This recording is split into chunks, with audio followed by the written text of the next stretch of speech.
we want to make the rhythm easier to read. Okay, so instead of 4/4 notes, we can just write a whole note like this. Okay, because this accounts for 4/4 notes. Here,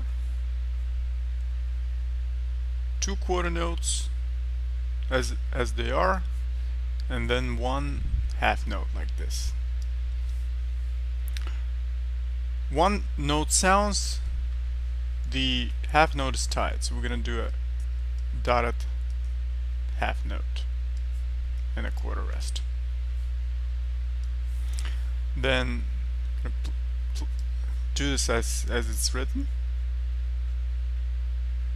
But here we have 1 note sounding, the other doesn't, the quarter note, right? So we will put a half note. That's the equivalent of this. Now 1/8 note sounds, the other doesn't, so a quarter note,